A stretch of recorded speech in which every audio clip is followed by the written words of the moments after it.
A warm welcome, everybody, from a venue that has seen plenty of sensational laps over the years. Remember, Verstappen in 23, Vettel in 2019, some phenomenal pole laps. But whose will it be today? And here we are, the Japanese Grand Prix, and I cannot wait to underway because we do know we're gonna fix our mistakes because what happened in China was something that I want to forget forever due to the situation that I accidentally put my team under, which with the fuel that we end up under fuel the car to the point where we didn't really be able to finish the race without causing a massive crash to Franco Colapisa, who were, by the way, a pole sister in China. So we hope not to repeat that again for this weekend. So we got the bottom six already out, very common. I think Behrman was an unfortunate one, the same as putting in motorsport. We were quite close being eliminated out in 2-1, which could be in the third time in a very long time. For double third exit, 2-1 exit, which we do not want, which we haven't, which is good. And now we're in 2-2. We're trying to push the car, and I can admit that we have been doing medium traction control for the qualifier. I have been practicing with medium traction control in practice section and the 20 section, and of course now we have made it through into Tuesday, but Alex Albon managed to not get the star P11, and now we're going into Tuesday, which means I will be changing back to the normal traction control, which is full instead of the medium.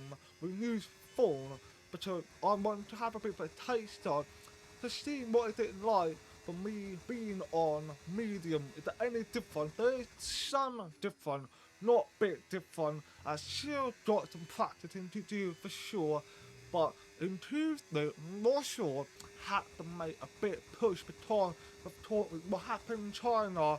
I've told Marshall that it's not going to happen again. I apologise, but anything that has happened at China, we're now going to try and help Marshall to make a big push for this Japanese Grand Prix, which he only managed to jump up to P8. Was not a good lap time for sure. Marshall showing well ahead and do a shutdown run and somehow fouled loads and loads of time, which is brilliant. Very happy about that. Maybe we should need to warm up the tyre, get warmed up to the track and get to it, and we now out the final corner. We're going to cross the line and we are going to be a P4. That is a positive jump, but still far off pace from McLaren, who is 1-2 Fernando locked out Piatnik P1, Lando P2, Charles Leclerc P3, with George was starting P4. Let's see what this Japanese Grand Prix got in store for us.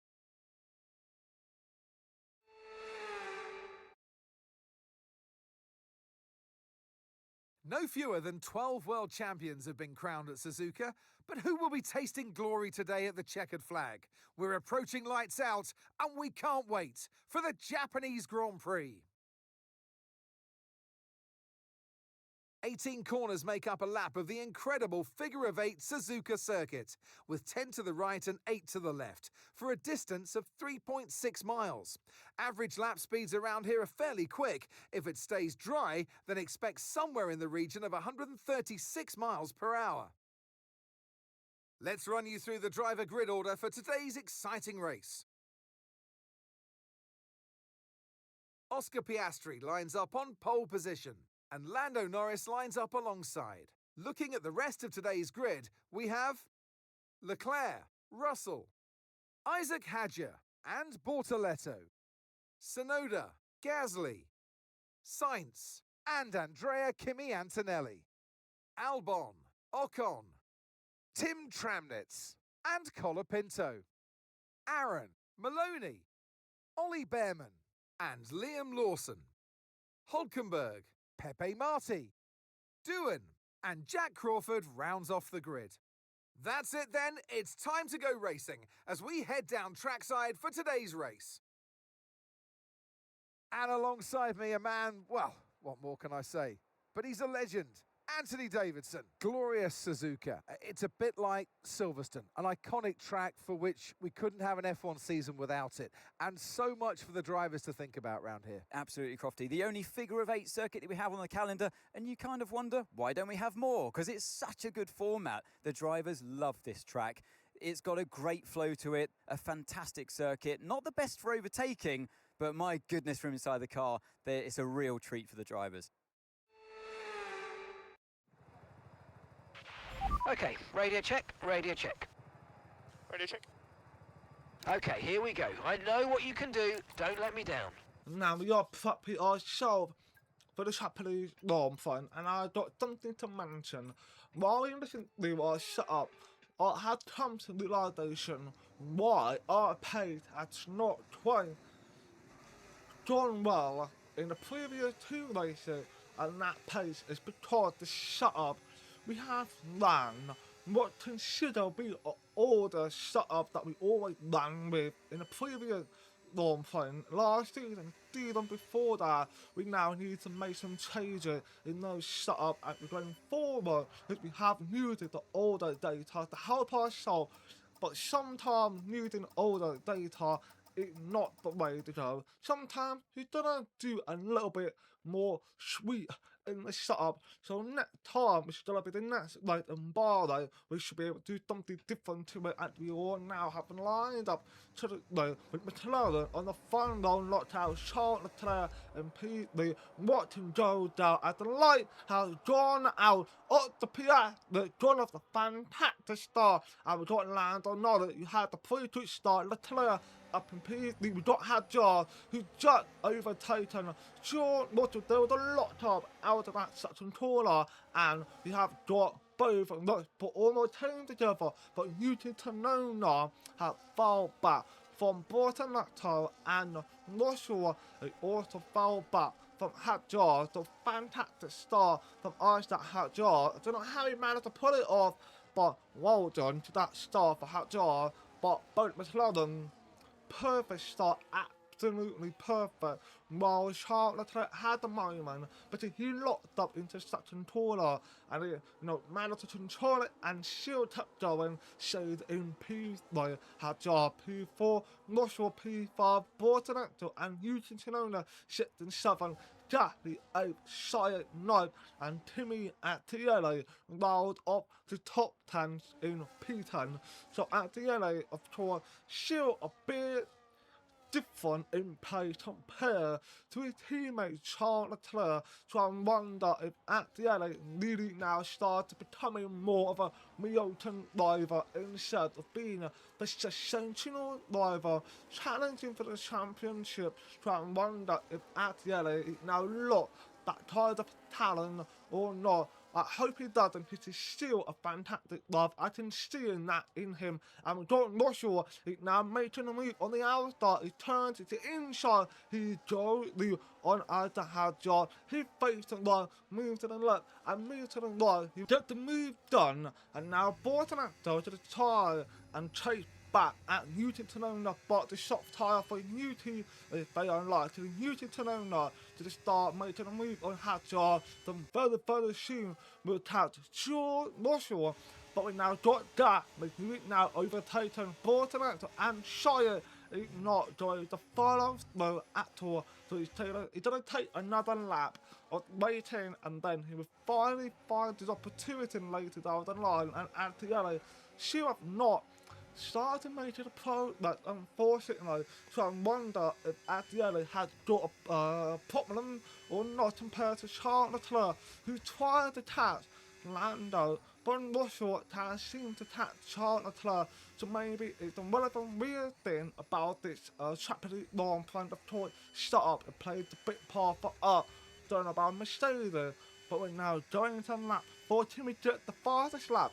We do not get the fastest lap, unfortunately, but now going into lap before ended into lap 5. Charles Leclerc still the main in P3, and Russell had not time to Charles Leclerc. Newton Tanola had overtaken George Russell, had George to try to attach, but he doesn't do nothing about it. Stays behind for another lap, and we had to make sure we start pulling away from that had George and feed the top break out from that Diallo. So had George had the battle Pierre Gasly, and we have to battle Newton Tanola. I don't want nobody from behind, from Russell, so he can focus on trying to get the move back at Newton Tanola, and we got the overtaking happening with the Williams.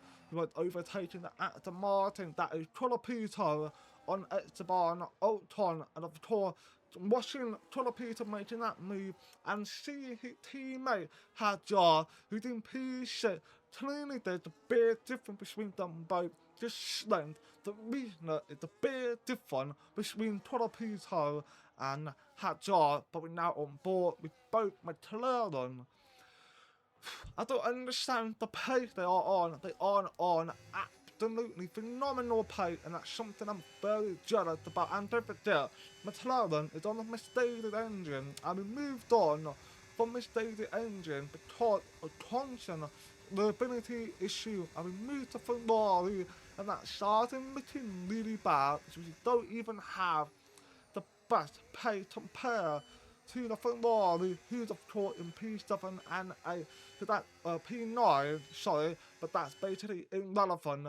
So, can we actually do something against the Ferrari at some point? And we've got Sire, who is now in fight with Bortonacto, and Bortonacto just overtaken Sire. Was in P8, but now he's now P9, but he's now back in P9 after Bortonacto the overtake for P8 from Russia, still chasing after Newton Tanola and Gasly to the start, making his way on Hadjar, who's of course stars and losing time from Russia. At least we know we are faster than Williams. I think we are going to see Williams in their big resurgence at some point, and that be amazing to see if they can make a big progress. Of course, Williams with an Ayatollah team like McLaren were, and same as Ferrari, who is now overtaken Bortonacto, Carlos Sainz back into P8. There will be a lot of fight between them both, but I think that is it. I think Sainz is going to pull away from Bortonacto very, very quickly in lap 7. So let's see what Sainz can do, and will Ferrari bring their battle against Russell. And I don't know what strategy Newton Tanola played into. That's a big deal, because we can have a chance to really finish in P4 if Newton Tanola goes for 2 stops, and we got Hadjar, who will now be overtaken by Gasly and Shire, still the main in P8, and I think Hadjar is going to get overtaken by Carlos Sainz, and that's yelling nowhere near the car in front. I think now he just start making catching up, but he was quite far back, and Albon stuck down in P11. Albon needs to get moving, and now coming to the end of lap 8, going into lap 9. Newton Tanola is going to make it 3rd stop. What type of tyre is it changing into? What I want to find out. And Shire is still behind Hadjar and Adriele. Now finally made an overtake on Gabriel Bortonacto, and now Albon is in P10, but Newton Tanola is coming out of the pit. What tyre is he on? It's on the stop tyre. That is double stop tyre. It's been on, which means he's going to do another pit stop. Why did he not pick the hard tyre? He might have a better chance to finish away on 1 stop with a hard tyre, and the cameraman just appeared there. Yeah, the cameraman finally motoring up and pull out on it, coming out in P22, which I believe he has pitted as well. I mean, looking on to the leader of the Piat, who's still running a fantastic racing so far. I don't even think Lando Norris have put any challenge again to Octopiatis, but now Carlos Sainz it made a move on either Hadjar, putting himself up into P6, while Hadjar knocked down the P7, and at the yellow, it now to the start, catching up to Hadjar very, very soon. Who knows? And Russell just hit into the cone, and he's now ready to pit. We have pitted 2 laps early to make the undercut and an overcut on Newton Tanona, and we got the last timing with Alex Albon, who is now just overtaken Bortonacto. So Bortonacto, I think has got a problem with the car. I haven't heard anything about it, but I think there's a problem, and we don't know what's coming out of the pit. Is it going to be Newton Tanona to be very close one? Oh, very close contact from Jack Torford and Russell deliberately block Newton Tanona from making a move under top. Very close. That should have led into a massive accident for Newton Tanona and a big accident for Jack Torford. Or contact again. It brings me back to Miata from season 1 and season 2, when Miata always get into contact with Newton Tanona. Oh, that fight was always some beautiful to watch, but now Russell is dived out on the inside of Jack Torford. Just the move done, and Newton Tanona has also followed though, and Russell is going to take that for the Tatiana of Dave Manoni. He's going to make a move, yes he does. Sure, Russell going down the inside, just the move done. That was a delightful move, that is for sure, because of course it was quite rare to see anyone even make a move from there, but Russell had to be creative with that, because we don't want to lose time, but otherwise we lose our chance of catching Charles Leclerc, because there's a chance we can catch him, but the only way for that to happen, we need to clear everybody, which is why we made 2 fast overtake. We are pushing the car very, very quick, and Newton Tanona has managed to overtake on Damon only, and Jordan Russell down the inside. He got the move done on Tim Chapman. He's gone up into P30. It's now a clear air, but can he be able to take the advantage of it and overtake Charles Leclerc at any point? But for lap 15 is gone by loads of cars to pit in, land another now in, and it's a long one. It's the mistake. The pit stop has made a mistake, and we got another one for Ferrari. It's another slow stop again for 2 teams, Ferrari and McLaren, and Piastri have taken the lead once again, and Lando to the 4 back, far away, and we are looking on board with a replay of Hadjar. Could he end up having the tyre from the race?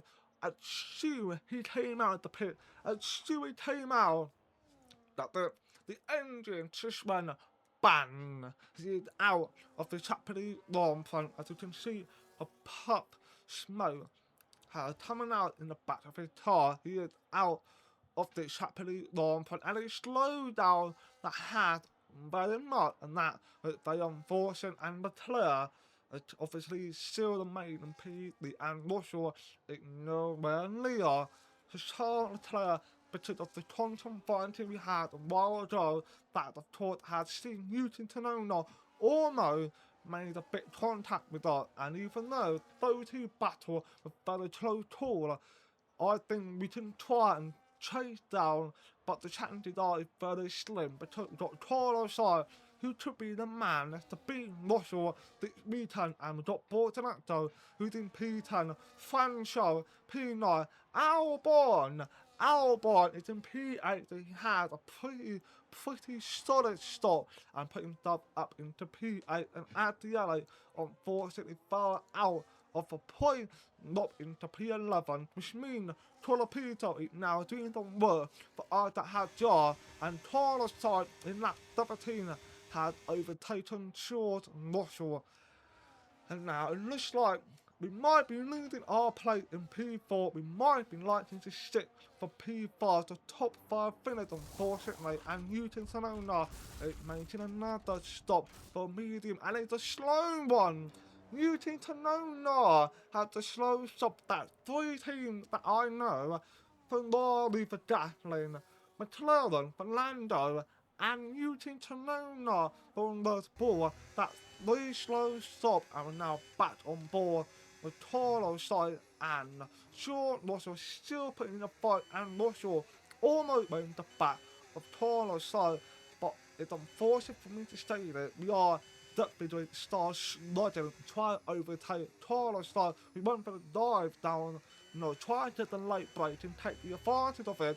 We changed our deal. I'm telling Shaw Russell the engine and telling Russell to think of something different approach in a taller, different approach with gear change to try and take down taller side. But the problem is, Sion, the elbow, it matters. He is definitely putting a lot of defending against Shaw Russell. We've seen from what happened in Australia. Russell making it hard for anyone to make a move, only in Lando, and Alex Albon managed to break through on Russell defense, and we had to bear lot onto the curb, and that just unfortunately taught us to lose and loads of time, and that was just Gatling some opportunity chasing down Russell. But now in lap 22, Science is chasing after the lap to car of the Audi, which is Nico Hulkenberg, I believe so, and we think it is anyway, and Charles Leclerc all that in clear the lap to car, and we are about 2 points resection from Charles Leclerc, and Carlos start to go ahead and overtake the lap to tar, and we got Gatling, who is now trying to make a move on the inside, made the contact with Russell, we just missed the lap to tar, almost caused a major incident, but Russell still remained ahead of Gatling. I think Gatling, when he made the contact with Russell, it blew him off, yet control it and get back out from that lap to tar, and Gatling now on the inside of Russell, but the fight is still on, and Russell does not give up. Russell on the outside still managed to defend his position even way, outside line, inside line, Russell can still remain in his place, putting a fantastic effort for the defending. But lap 23 later down the line, Russell is now in another fight with Pierre Gasly is now coming to the corner. Bit of a contact there, but still very much no firing damage. Definitely very unlucky for Gasly, that was 2 times the contact has happened, and it was a very rough, fighting going on between both of them, and Gasly on the inside, but Russell closed the door on Pierre Gasly, and now we're going to try to chase down Carlos side, but he's going to be proven very difficult between lap 25. Gasly is not done. They're coming back to, and Russell switching inside. We're going to try again to get through. Yes, he's done. Gasly, for whatever reason, back down from the fight again to Russell as he got something up in his sleeve. Maybe he's thinking on long game. Maybe know what he's doing. Of course, I believe there is a team order that they told Gasly he defend against Russell, hold him back as much as they can to help Carlos side to finish P4. But the problem with that, the pace is even evenly matched between both of these guys. Russell is sliding it in a straight line speed, but in the corner very quick. But Science is very quick on the straight, but sliding it in the low speed taller or medium speed taller, light up obviously turn 3, 4, 5 and 6. That is a launch like taller for Russell, but on the straight line it's absolutely weak in now, which is why Gasly again started making way on the inside of Russell. We're gonna keep it clean as much as we can. We're gonna keep putting our way through. Russell will dive down a little bit deeper with the braking, forcing Gasly to back out, and we're staying in P5 and Science P4, Charles Leclerc we are nowhere near Charles Leclerc. All of that fighting is basically gone some way for the podium, and we're going to try our best to stick to P5 and try to get Carlos side for P4, but Lando Norris, of course, had an unfortunate pit stop, which seen him 4 seconds behind from the Piastri. And Piastri is really a fantastic racing. I'm honestly jealous. I mean, looking back to Australia, phenomenal start to the season for us. But now it's just run downhill. I wonder if there's a mistake for changing our engine to Ferrari. We don't know until the end of the season. Of course, it's a long way to go with Lando Norris in second place and Charles Leclerc in P3 chasing after another back motor. I believe it is Joseph Pepe Martin. I believe that is the back motor he's chasing after. Which of course showed absolute horrible play that Audi got in the same as Tatiana of Liam Lawson down P21 and Russell still chasing after Carlos side, but the Piastri is now starting the final lap of the Japanese Grand Prix in Lando Norris second place and Charles Leclerc second lap to a back motor and it's Lolly in P3 and we've got Carlos started now to start thinking about defending really hard for this final lap but he knows Russell is going to send everything he got to try and get me on Carlos side to get that P4 but what can happen Russell as you can see very quick in this specific start, but when it comes to sector 2 and 3, which is like it is so much like down 4 in sector 2 and 3, but whatever needed is not help it down, but in sector 1 it's a bit help,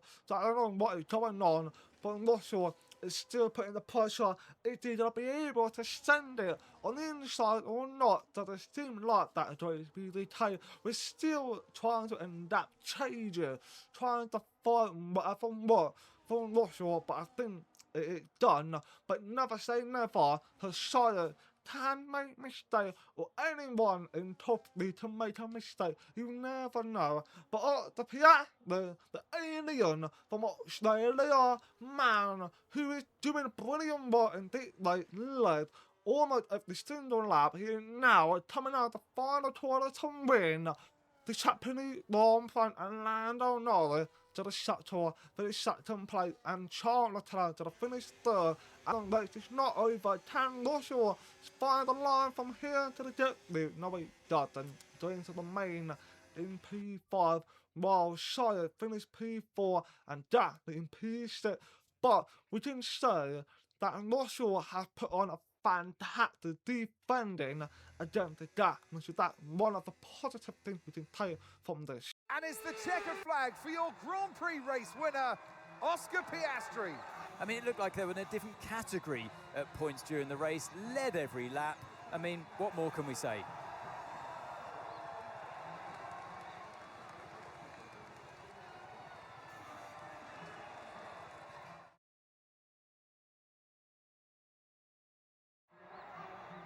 It's time for our podium celebrations. And as ever in Formula One, 3 is the magic number. They give out trophies for the winners. Today, they're Oscars. Your winner today, Oscar Piastri. Well done to the Piastri for a fantastic win, but it's just so much from Russell, who started in P4, looked at the hat jar, tried to get it back. Carlos took it from him, just so much. But now, the Piastri 18 points behind Lando Norris, and we're 40 further back from them. And in the constructor, we also 40 back from the McLaren. They're on something, aren't they? They are truly on something, but it's not the end. There's still a long way to go. We're now going to round 4 in Bahrain. You might find something worked out over there, but let's see what happens in the next episode. So, thanks for watching, please like and dislike my video. Do my favor, appreciate it, and peace out.